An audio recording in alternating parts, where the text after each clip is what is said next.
जाती है, अरे बिगड़ जाती है बात बे बात।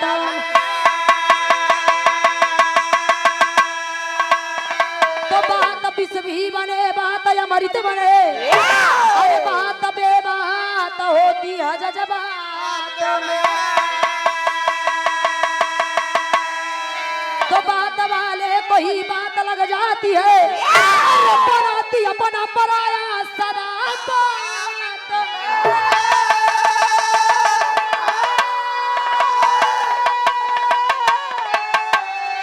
तो बात पे जो रहे सह के हर बात को, कभी कन्हैया कहे उसकी क्या बात है।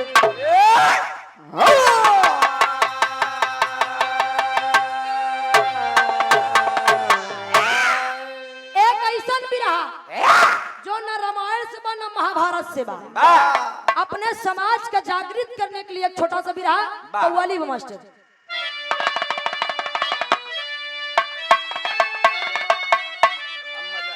कि अब मजा नहीं आता, अब मजा नहीं आता, अब दूर रहते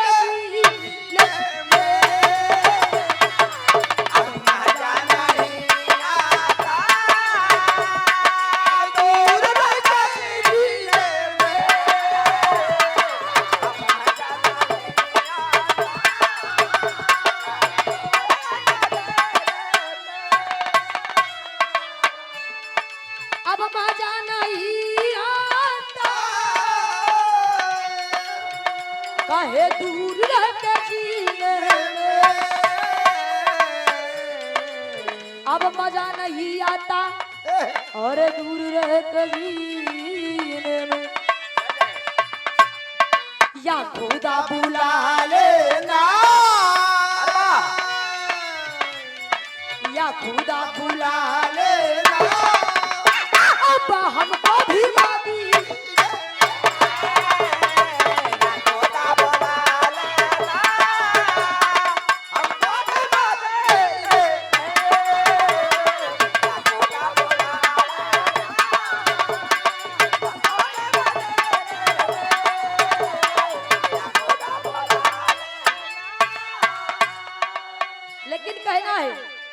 राजा भरथरी की मैं,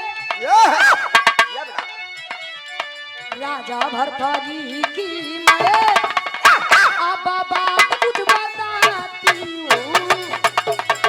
राजा भरथरी की मैं, अब बात बताती हूँ।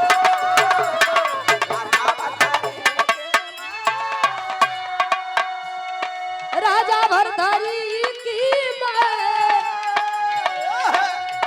अरे बात कुछ बताती हूँ। योगी बने कौने बात पे, योगी बने कौने बात पे, अब बात मैं सुनाती हूँ।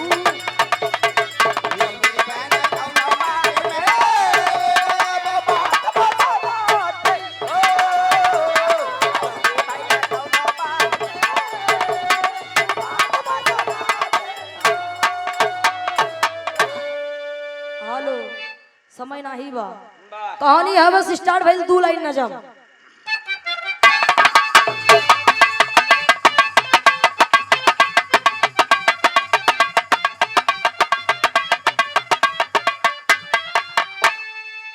राजन राज करे उज्जैनी नगरिया में, राजन राज करे उज्जैनी नगरिया में, धन भरी विभूति भरी थी बखरिया।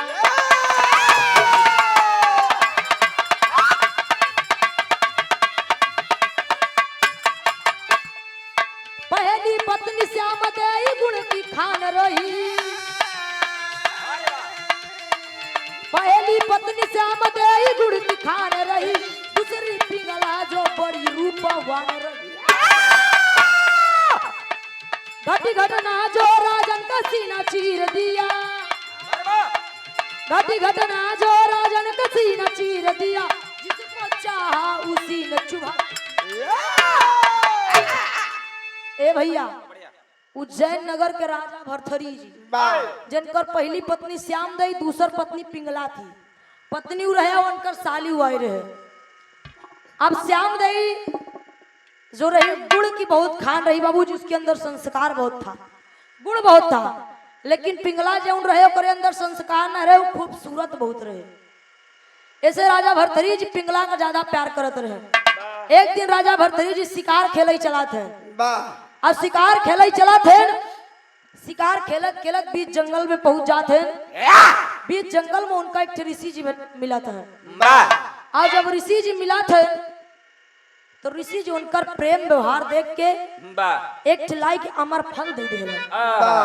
राजा भरथरी जी इसको आप ले जाइए, इसको अगर आप खा लोगे तो आपकी जिंदगी में कभी बुढ़ाई नहीं आएगी।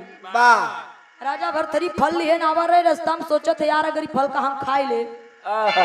हे राजा भरथरी कहा अगर फल का हम खाए ले तो हमार पिंगला रानी बुढ़ाई जाइए। उ ले जाए कि पिंगला रानी का देते। आज जब पिंगला रानी का देते, पिंगला रानी के चक्कर उनके मंत्री जी से रहन। पिंगला रानी कहा अगर फल हम खाए ले तो हम मंत्री जी बुढ़ाई जाइए। कहना मास्टर तर्ज बदल गया।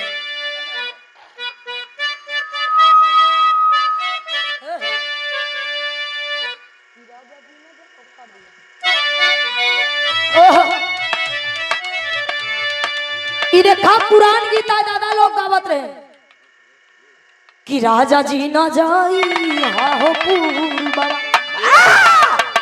यही में दादा लोग गावे कि जैसे रामा बहासावा के पाइया,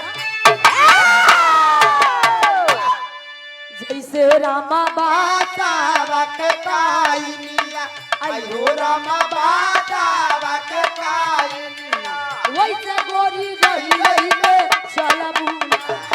जैसे रामा बातावा के पाइनिया, आयो रामा बातावा के पाइनिया।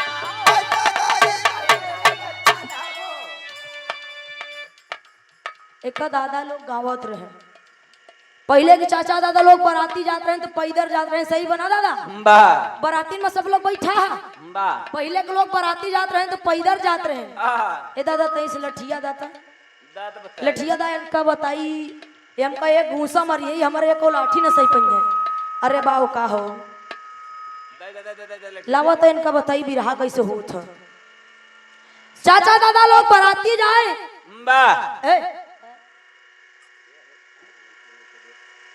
एक छे बढ़िया से लाठी ले ले ला राजू दा बामन का दा इंदे खाई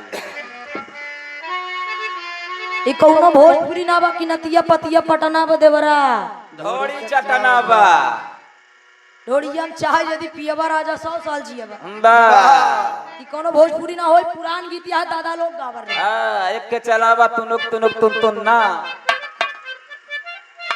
जब जाए बाराती तो ऐसे लाठी ले ले। अब यही में जौन उनके जूता चप्पल रहा टांग ले बा आ जाए बेचारू जब आगे देखे 4 छठे में रलुआ घाट छिलर रहा तब दादा हरे बड़ा बढ़िया लुंगा उगा उठा ले। आ जब उठा ले तो गावई बा कि जैसे रामा बासावा के पाइनिया, जैसे रामा बातावा के पाइनिया, आयो रामा बातावा के पाइनिया। वैसे गोरी रही रही के चलबू। जैसे रामा बातावा के पाइनिया, आयो रामा बातावा के पाइनिया। वैसे गोरी रही रही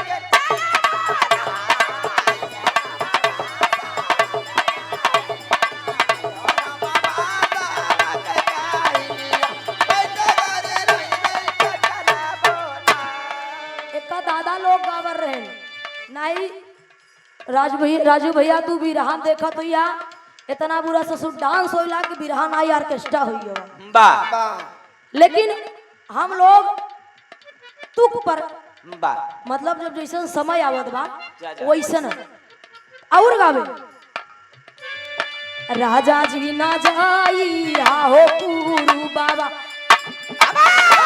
राजा जी ना जाई हा हो पुरु बाबा ओय ओय ओय ओय जाई हा हो पर बाबा जा बंगाली मिया बसई राजा राजा जाई हो पुर बाबा अयो रामा जाई हो पुर बाबा जहाँ बगलिया बसाया राजा राजा जाई हो कहे गोरी तहरे आखी आके काजरबा बा आ जाए ना पुरु बाबा के बोरी हो राम।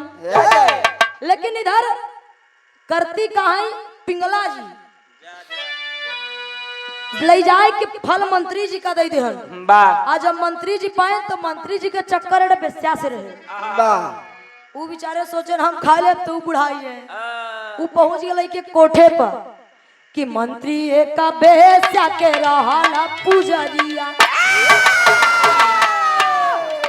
मंत्री का बेस्या के रहा पुजरिया फल दैया बाबे भिचारिया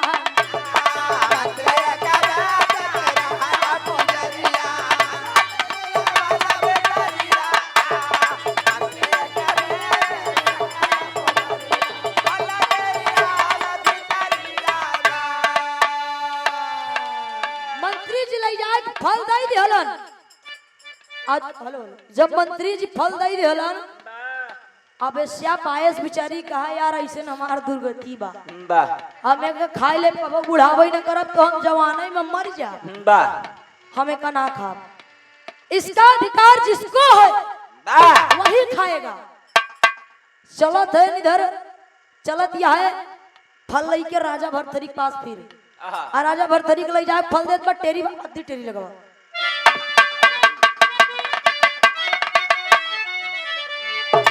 कि नजारा सारा आया सामने ओ नजारा सारा आया सामने अरे कलेजा कांप गया जब खुला राजा सारा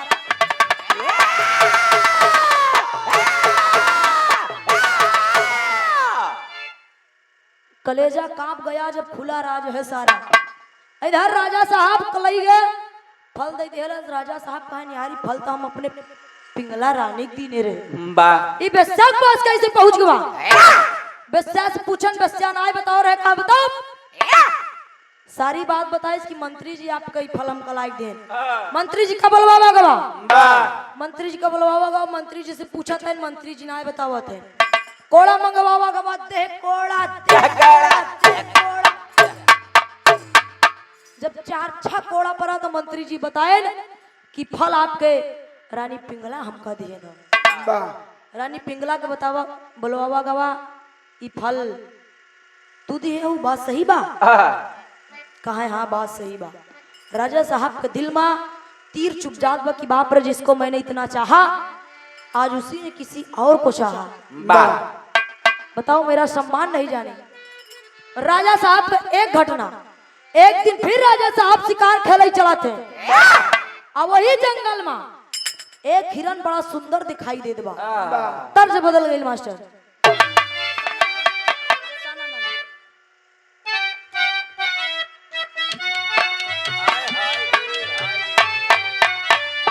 अरे किसान रतिया डोले किसान रतिया डोले बहेला पावन बहरा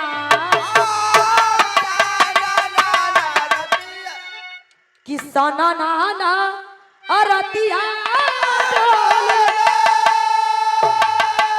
अरे बहेला पावन बहरा अरे कही दा भौजी भैया जी से कही दे मोर गमन बहरा। लेकिन कहना है राजा साहब हिरन को देख के तीर निशाना साथ देते हैं कि हिरन को मुझे मारना है इसका शिकार खेलना है। बा शिकार खेलना थे कि हाथ जोड़ हिरनी जो है हमारा ना हिराना बहरा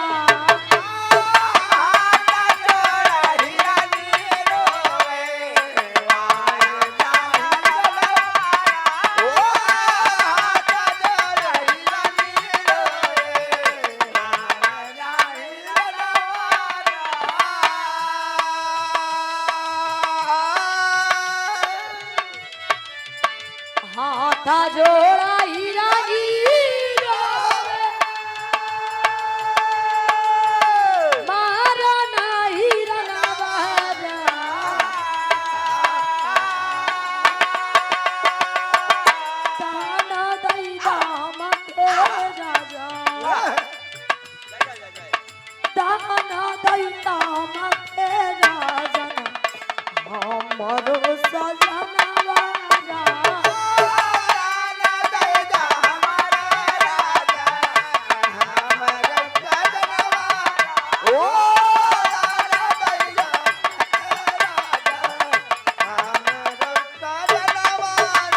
ए भैया हिरन कमारे बदे एकदम निशाना साध देते वाह एक हिरन के 1200 पत्नियां थी 1200 हिरनी थी 1200 के बीच में एक हिरन था बाबूजी हिरनी जाए के हाथ जोड़ लिया राजा साहब ए राजा साहब हमार जान लेला लेकिन हमारे पति छोड़ दा हमारे पति छोड़ दे इनका ना मारा बारे लेकिन राजा साहब मानत नहीं यहाँ तीर चलाए थे बाबूजी जाए के हिरन के लगा हिरन जमीन पर गिर गवा आई दुनिया छोड़ के चल गया बाबूजी 1200 हिरनी रोवे लगली उतनी समय एक हिरन के बदौलत 1200 हिरनी अपना प्राण त्याग देती है बाबूजी राजा साहब ये सब देख के रोवे लगले जब राजा साहब देख के रोवे लगले कि बाप रे बाप ये जानवर में इतना प्रेम है आज इंसान में इतना प्रेम नहीं है बाबूजी पापट बा अरे देख के सारा हाल हुई बेहाल वो अपने मनवा में अरे देख के सारा हाल हुई बेहाल वो अपने मनवा में और रोई के सोचे लागे है तत्काल वो अपने मनवा में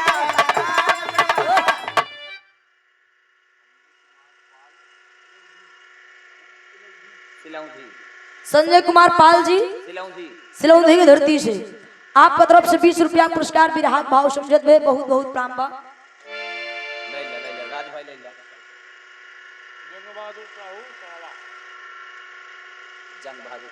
आप श्रीमान जंग बहादुर साहू जी सड़वा की धरती से आपका तरफ से 101 रुपया पुरस्कार बहुत बहुत हम जाना थे दादा आज यहाँ बिरहा के सुनवैया लोग बैठा है जितना हम लोग गावई में आए जाना था उतना आप लोग रामायण महाभारत बिरहा के बारे में हमसे लोगों से ज्यादा आप जाना था काव गावत है आप लोगों के पता बा अब आप ही लोग महान है राजा भरथरी जी कहे कि एक पशु पक्षी जे कहे तना बज्ञाना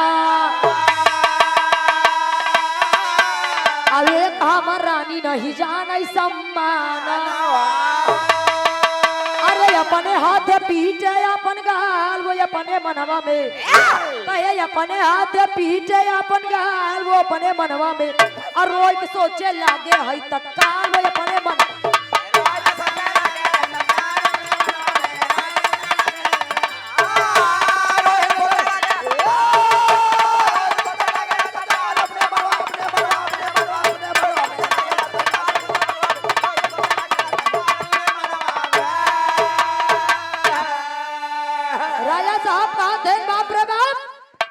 पशु में तना प्रेम बा लेकिन एक हमार पिंगला हमार रानी जेका अपने जान से भी ज्यादा माना वही सम्मान ना जाने हमका छोड़ के मंत्री पीछे पड़ी भी देखा मुनि जी राजा साहब को फल दिहन राजा साहब पिंगला का दिहन पिंगला ले जाके मंत्री जी का दिहन अब मंत्री जी लाई जाके बेस्या का दिहन बेस्या ले जाके फिर राजा साहब अब इधर राजा साहब इतना सब सोचा थे 2 घटना राजा साहब के जीवन में घटत बा और वही यहाँ से गुरु गोरखनाथ की कुटिया चल दे थे जोगी के रूप धैले थे 2 लाइन आल्हा बा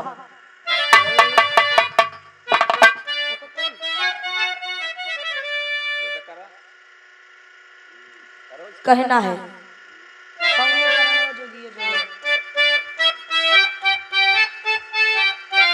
ओहो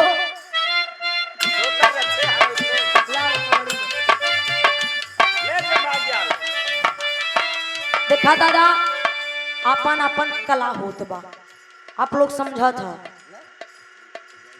कहना है इधर राजा भरथरी जी जात हैं जब राजा भरथरी जी जात हैं गुरु गोरखनाथ जी से कि गुरु जी आपके हम चेला बनब आपके हम चेला बनब तो होत का बा कि कवन करनावा जोगिया जोगा वारा मावाले होगा वारा मावाले कवने करनावा दिखिया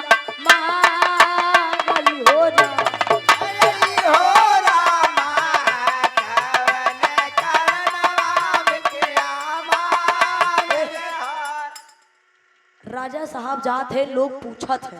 वाह गुरुजी कहा इधर सुना, हमार चेला इसे न बनबा, जाए अपना दुल्हन से पहले भिक्षा लिया वा, जाए अपने दुल्हन से पहले भिक्षा लिया वा।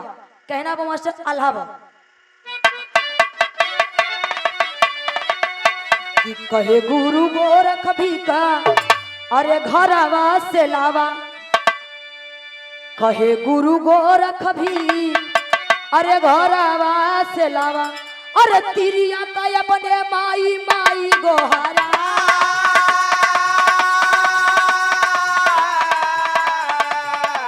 भाई के रूपा जोगिया का भथरी पुजारिया,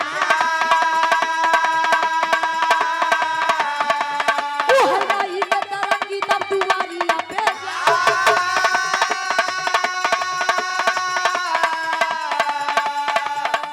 मैया कह के रानी जी का या लखा जागा, अरे हार मान भिखिया ता दिया है खावा,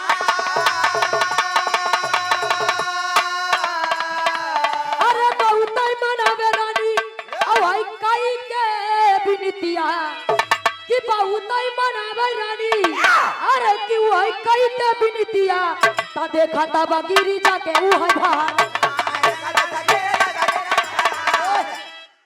बस अब इधर राजा साहब से गुरुजी कहाँ जाए अपने दुल्हन का जकरे खातिर जोगी बनाता, ओका माई कही के ओसे भिक्षा लेके आवा, तब हमार चेला बनबा।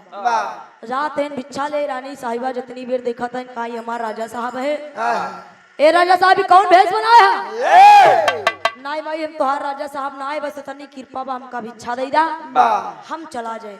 आखिरी में हार मान के रानी पिंगला भिक्षा थमा देती है और राजा साहब फिर गुरु गोरखनाथ जी के कुटिया चल देते हैं कि बन गए है जोगी तभी राजा भरथरी, तब बन गए है जोगी तभी राजा भरथरी, त करते हरि के भजनिया हुआ ठाऊ।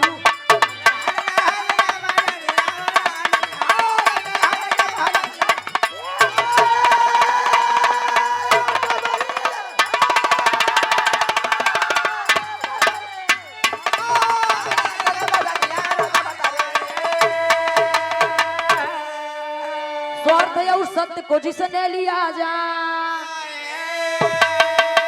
अरे बन के सच्चा साधक वही पाए भगवान, अब वही 84 से हो या बरी, कि वही 84 से हो या बरी, तकर हरि के भजन हुआ ठऊ घड़ी। ए भैया वही जोग से राजा भरथरी जी का नाम अमर हो गया। मेरे विरहा का शीर्षक था राजा भरथरी जोगी के दो कारण। राजा भरथरी जोगी बने तो उसका दो कारण, मैंने दो कारण आपको बताया। और ई कलयुग बाबू जी ई प्रमाण बा ई दुनिया स्वार्थी है, दुनिया मतलबी है, ये सब अधूरे के साथी हैं। कब हम माई बाप को छोड़ के चल जाए दादा, कब माई बाप हमका छोड़ के चल जाए कौनो भरोसा नहीं बा।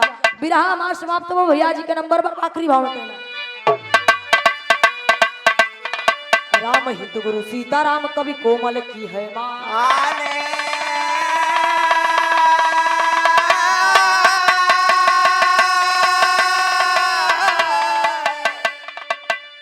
अमाधव राम किशोर के ऊपर शारद माँ का छाया, अरे नजारा सारा आया सामने, कि अब नजारा सारा आया सामने, तगाती काजल कोकिला कृष्णाए सहारा हो, नजारा सारा आया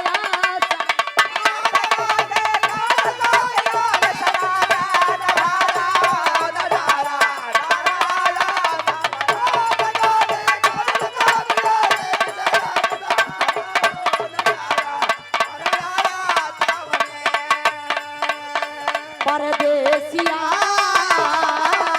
चली रे पूरा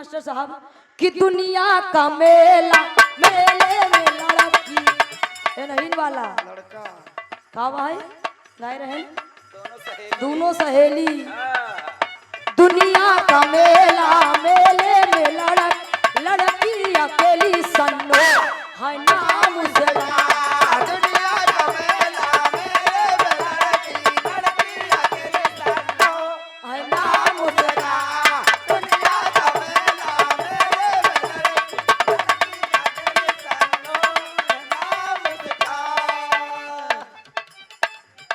आखा उसकी कटारी बाना गनसी का गोरे गोरे अनार जैसा है गाल उसका बस बस बड़ा बढ़िया भैया भी रहा हमारे गाय रहा ना वाह रोहित भैया बता दे लंका में बहुत वीर थे वाह वो है तुम्हारे अमरजीत समरजीत तरह एक ठे मुल्कासुर रहन हाँ। वहाँ अपने ननियौरे में पला रहन वाह कुंभकर्ण के नाती रहन ये ओहू बाबा विभीषण से लड़े आज जब विभीषण से लड़े हाँ। वो खबर पहुंचा दिए न राम भगवान के पास चारा भाई आवत है वाह वही मुल्कासुर चारा भाई का मार के वाह पकड़ के टंगरी फेंक दिए अयोध्या में जाके लाश गिरी वाह आई जब सीता माई देखत यहाँ तो सीता माई चंडी के रूप बनाए के आवत यहाँ अब मुल्कासुर के वध करत यहाँ तोहरे बिरहा के जवाब रहन और देखा जाए तो भाई बहुत वीर पड़े यहाँ आवाज रामायण छड़बा तो बहुत वीर बताओ कि लंका में कितना वीर रहे ना वाह अब भैया के नंबर में बहुत बहुत कि यहाँ चल ढला जो सर से आ चल ढला जो सर से अरे बादल बहर के गाए बादल धरा जगन से बादल लहर कराए बादल धरा जगन से बादल लहर कराए काहे पायल के घुंघरू बाजे अरे पायल के घुंघरू बाजे ओए बादल बहर के गाए